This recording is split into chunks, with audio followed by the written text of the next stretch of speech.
খুন করা হয়েছিল সেটা স্বাভাবিক মৃত্যু না। না, এ বাংলায় তৃণমূলের বিজয় উল্লাস থেকে বোমা মেরে তামান্নাকে খুন করা হয়েছিল সেটা স্বাভাবিক মৃত্যু মানুষ না। আজ যদি এটা আপনার পরিবারের সঙ্গে হতো তাহলে আপনি একই কথা বলতেন। আজ বিরোধী রাজনীতি করতে পারে অধীর রঞ্জন চৌধুরী, কিন্তু অধীর রঞ্জন চৌধুরী কি বলছেন শুনুন। সবাই জানে, পুলিশ জানে না, সারা পশ্চিমবঙ্গের মানুষ জানে একটা সাক্ষীকে মেরে দেওয়ার চেষ্টা করা হচ্ছে। সবাই দেখতে পাচ্ছে, হঠাৎ একটা গাড়ি দাঁড়িয়ে আছে, ধাক্কা মারছে, যাকে মারছে সে বলছে ড্রাইভারকে চিনতে পারছে, খালি মুখ্যমন্ত্রী চিনছে না আর বাংলার পুলিশ চিনছে না, বাকি সবাই জানছে, সবাই বুঝছে, সবাই চিনছে। এই খুনিদের এত আস্পর্ধা পশ্চিমবঙ্গে হয়েছে যে এই পশ্চিমবঙ্গে খুনিদের খুন তো করবেই, জেলে থাকলে যদি কেউ প্রতিবাদ করে তাকে মেরে দেওয়ার ব্যবস্থা আছে পশ্চিমবঙ্গের পুলিশের সহযোগিতায়। শুধুমাত্র তৃণমূল হতে হবে, আর তৃণমূলের ভোট রক্ষার জন্য তোমাকে মস্তান হতে হবে। আলিম মোল্লা ট্রাক চালিয়ে খুন করেছে, তাকে পুলিশ দেখতে পাচ্ছে না, মমতা বন্দ্যোপাধ্যায় দেখতে পাচ্ছে না। অধীর রঞ্জন চৌধুরী এই কথা বলছেন, মমতা বন্দ্যোপাধ্যায় খুনিদের দেখতে পায় না। দেখো সন্দেশখালীতে কি ঘটেছে প্রতিটা বাংলার মানুষ দেখতে পাচ্ছে। যে ব্যক্তি সাক্ষ্য দিতে আদালতে যাচ্ছে তাকে লরি চাপা দিয়ে মারা হয়েছে, আর এখানে দাঁড়িয়ে তৃণমূলের দুই প্রতিনিধি বলছে অস্বাভাবিক মৃত্যু, অস্বাভাবিক মৃত্যু। তাই বাংলার মানুষ দেখতে পাচ্ছে যে অস্বাভাবিক মৃত্যু কোনটা আর খুন কোনটা। তৃণমূল প্রতিনিধিরা খুনকে অস্বাভাবিক মৃত্যু দেখতে পায়, কিন্তু সন্দেশখালী শাহজাহান জেলের মধ্যে বসে ফোন ব্যবহার করছে, পরিকল্পনা করছে মারার, সেটা ওনারা বলবেন না। নির্লজ্জ যদি ওনাদের এই ঘটনা। শুনুন, আমি একটা কথা বলি, গুজরাটে বড় বড় আসামিদের দেখা গেছে তারা হিন্দুত্ব ঝান্ডা মাথায় নিয়ে বাংলা থেকে ফ্লাইটে করে গুজরাট চলে যায়, আমার বাংলার মেয়েকে নিয়ে কথা বলে না, বাংলার মেয়েকে নিয়ে কথা বলে না। চিনে রাখুন এই মুখগুলোকে, চিনে রাখুন এই মুখগুলোকে। বাংলার মেয়েকে নিয়ে কথা বলে না, গুজরাট চলে যায়, বিহার চলে যায়, উত্তরপ্রদেশ চলে যায়, বাংলার মেয়েকে নিয়ে কথা বলে না। বাংলার মেয়েকে ধর্ষণ করে খুন করে, বাংলার মেয়েকে ধর্ষণ করে খুন করেছে তৃণমূল। বলেছি কোন ধর্ষণ করেছে কিনা, করেছে কিনা আপনি শুভেন্দু করেছেন, আপনি সত্যি করেছেন কিনা, করেছেন আপনি পালাবেন না, করেছে শুভেন্দু। মমতা বন্দ্যোপাধ্যায়কে বলছি পালাবেন না, ভয় পাবেন না, মমতা বন্দ্যোপাধ্যায়কে পাবেন না, মমতা বন্দ্যোপাধ্যায়কে মমতা বন্দ্যোপাধ্যায় ভয় পাবেন না, লজ্জা পাবেন না, পালাবেন না। লজ্জা পাচ্ছেন আপনি? হ্যাঁ, এই তো দেখুন, এই হচ্ছে তৃণমূলের কালচার। মমতা বন্দ্যোপাধ্যায়ের ছেলে অভিষেক বন্দ্যোপাধ্যায়ের কালচার। ডিজিটাল যোদ্ধা দিয়ে মা বোনের সম্মান এখনো সন্দেশখালী যেতে পারছে না বলে এখন এআই দ্বারা অসম্মানিত করছে। তাদেরকে একটা সুস্থ সবার একটা ভদ্র ছবিকে নিয়ে কৃষ্ণায় শুয়ে দিচ্ছে আর পেছনে জয় বাংলা স্লোগান দিচ্ছে। তাদেরকে বলবো, ওদের যখন একটা রাজ্যে যখন একটা মা বোনের ধর্ষণ হবে, খুন হবে, তাদের বিচার পাইয়ে দিতে হবে। আর এরা যখন বিচার না পাইয়ে দিতে পারবে, মুখে জয় বাংলা স্লোগান দেওয়ার আগে নিজের মুখের সেরাটা আটকে আসবে। না না, মুখে আটকাবে না। ঘরে মেয়ে সন্তান নেই, ঘরে স্ত্রী নেই, পরের স্ত্রী পরের মেয়েকে নিয়ে সহবাস করেন, ওই জন্য এরা এরকম বাজে কথা বলতে পারে। দাদা, আপনার শহর কলকাতায় দাঁড়িয়ে আপনি দামি হোটেলে বসে ছা চকচকে লাইটের নিচে দাঁড়িয়ে আপনার মনে হতে পারে যে সন্দেশখালীর যে অভিযোগ উঠে আসছে তা সিনেমা, কিন্তু সন্দেশখালীর মাটিতে দাঁড়িয়ে কোন মা বোনকে জিজ্ঞাসা করবেন যে তৃণমূলের পার্টি অফিসে মাসে ক মাস যেতে হয়, মাসে কতবার যেতে হয়, তাহলে উত্তরটা পেয়ে যাবেন। সেখানকার মা বোনেরা বলেন যে আমি আমার স্বামী স্ত্রী হতে পারি, কিন্তু আমার স্বামীর আমার উপর কোনো অধিকার নেই। শাহজাহান বাহিনী যেদিন এসে বলবে যে তোর স্ত্রীকে আজকে পাঠিয়ে দিবি পার্টি অফিস রাত 2টার সময় পাঠিয়ে দিতে হবে, নাহলে আমার স্বামীকে খুন করবে, আমার কপালে সিঁদুর মুছে দেবে, আমার বাড়িতে ঢুকে আমার তুলসী মঞ্চ ভেঙে দেবে, আমার বাড়িতে আগুন ধরিয়ে দেবে, এটার নামই সন্দেশখালী। সন্দেশখালীতে কোনোদিন গেছেন দাদা? বড় বড় ডায়লগ দেওয়ার আগে সন্দেশখালীতে যান। সন্দেশখালী এতটাই ভয়ানক, মমতা বন্দ্যোপাধ্যায় সন্দেশখালী যেতে সময় লাগিয়েছিলেন 1 বছর। রাজ্যের মুখ্যমন্ত্রী যদি সন্দেশখালী যেতে এত ভয় পান, 1 বছর পর সন্দেশখালী যান, তাহলে আপনি শহর কলকাতায় দাঁড়িয়ে একবার ভাবুন সন্দেশখালী, যেখানে ডাঙায় বাঘ, চলে কুমির, যেখানে মা বাংলার মাকে, বাংলার মেয়েকে তুলে নিয়ে গিয়ে ধর্ষণ করে তৃণমূলের গুন্ডা বাহিনী। তাই বাংলার ছেলে সন্তু পান গোটা বাংলার মায়ের হয়ে, গোটা বাংলার বোনেদের হয়ে প্রশ্ন করবে।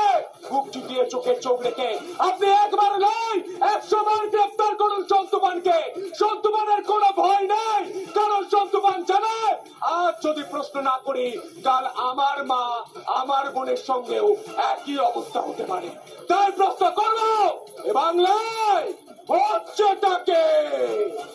তিস্তর পঞ্চায়েতের নির্বাচনে এই ক্যামাকি স্ট্রিট থেকে নিয়োগ করা ব্লক সভাপতি পঞ্চায়েতের টিকিট বিক্রি হচ্ছে, পঞ্চায়েতের টিকিট পিছু 2 লাখ, পঞ্চায়েত সমিতির টিকিট পিছু 5 লাখ, জেলা পরিষদের এবং তার প্রতিকার চেয়ে কোনো প্রতিকার পাওয়া যায়নি। এই মুখপাত্রদের উদ্দেশ্যে বলছি যে আর কোথায় অভ্যন্তরে বলার জায়গা আছে, আমাকে একটু রূপটা বলে দিতে। যারা অনুগামী আছে তারা কলকাতায় বসে সন্দেশখালীকে মিথ্যে বলছেন, তাদের যে দেখা উচিত। এখনো অব্দি মানুষ সোনার জমিতে সোনার ফসল ফলাতে পারেন না, সেই জমি এখনো মানুষ ফিরে পায়নি। সেখানকার তৃণমূলের নেতা হয়ে গেছেন বিওলারা, বিডিও অফিসের বিডিওরা, সে তাদেরকে নিয়ে কোনো কথা অত্যাচার হচ্ছে, অবশ্যই হচ্ছে। দেখুন, আমি হাত জোর করে বলছি, ভারতবর্ষ পশ্চিমবঙ্গের ইতিহাসে একাধিক নাম লেখা থাকবে স্বর্ণাক্ষরে এত বড় ভাবে বাংলাকে অপমান করার জন্য, বাংলার মহিলাদের, বাংলার সরকারকে।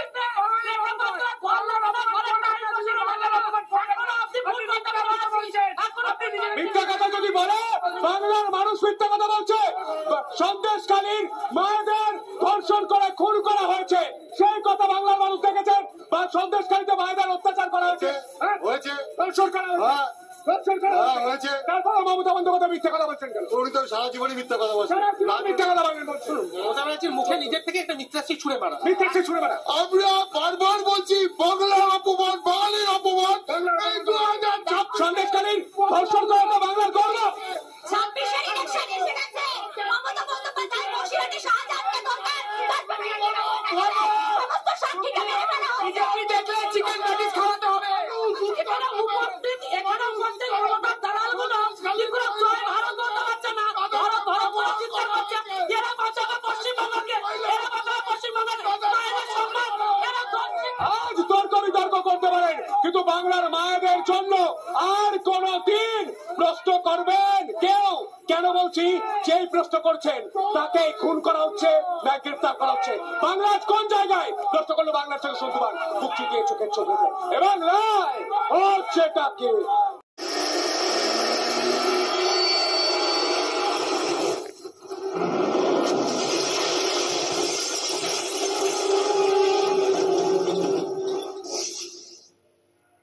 ওটাই ঠিক, ওটাই সত্য, ওটাই ঠিক, ওটাই সত্য, একদম সত্য। অনেক বড় র্যাকেট, একদম সত্য, অনেক বড় র্যাকেট।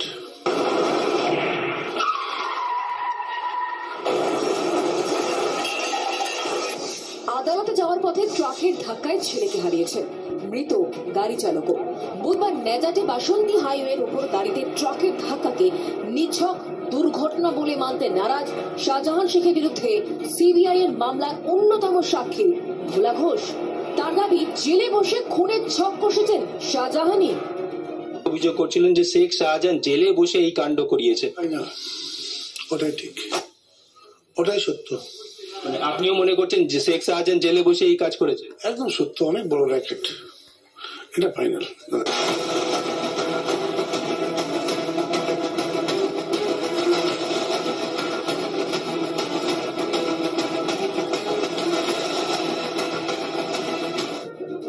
শুধু মুখের কথা নয়, বৃহস্পতিবার রাজবাড়ী পুলিশ ফাঁড়িতে লিখিত অভিযোগও দায়ের করেন ভোলা ঘোষ।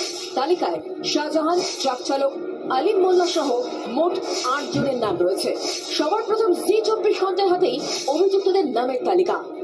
খুন করা হয়েছে, শুধু তাই নয় জেলে বসে পরিকল্পনা করেছে খোদ শেখ শাহজাহান, এমনটাই অভিযোগ মৃত সত্যজিতের বাবা ভোলা ঘোষের। শুধু তাই নয়, লরি চালক আলিম মোল্লা সেও এই ঘটনার সঙ্গে যুক্ত। মোট 8 জনের বিরুদ্ধে অভিযোগ হয়েছে এবং খুনের মামলা দায়ের হয়েছে। নেজাটে বাসন্তী হাইওয়ের ওপর একটি পেট্রোল পাম্পে রাখা ভোলা ঘোষের ভাঙাচোরা গাড়িটি, তারই পাশে রাখা ঘাতক ট্রাক। গাড়ি দুটিকে দফায় দফায় পরীক্ষা করেন ফরেন্সিক দলের সদস্যরা। দুর্ঘটনা না খুন, সেই প্রশ্নের উত্তর দিতে পারে একমাত্র এই ঘাতক লরিটি, যে লরিটি কিন্তু এই জল থেকে তুলে একটি পেট্রোল পাম্পে রাখা আছে। সেই পাম্প গাড়িটি কিন্তু ইতিমধ্যে 2-3 দফায় ফরেন্সিক পরীক্ষা বা ফরেন্সিক নমুনা সংগ্রহ করা হয়েছে। মূল প্রশ্ন এটাই যে গাড়িটির মধ্যে কোনো ত্রুটি ছিল কিনা, যে কারণে গাড়িটি নিয়ন্ত্রণ হারিয়ে ধাক্কা মারে, নাকি পরিকল্পিতভাবে গাড়িটি অ্যাক্সিডেন্ট করে, সেটাই হচ্ছে মূল প্রশ্ন। কিন্তু পেট্রোল পাম্পে রাখা গাড়ি ও ট্রাক দুটোই অরক্ষিত অবস্থায় পড়ে রয়েছে। ইচ্ছে মতো গাড়িগুলি ছুঁয়ে দেখছেন উৎসুক জনতা, যার জেরে তথ্য প্রমাণ নষ্টের আশঙ্কা থেকেই যাচ্ছে। ক্যামেরায় পার্থ ও মিন্টুর সঙ্গে অনুমাংশু ও রণয়ের রিপোর্ট, জি 24 ঘন্টা। আবেদনে শেখ শাহজাহান। মামলা থেকে জামিন পাওয়ার জন্য মরিয়া সন্দেশখালী ত্রাস শেখ শাহজাহান।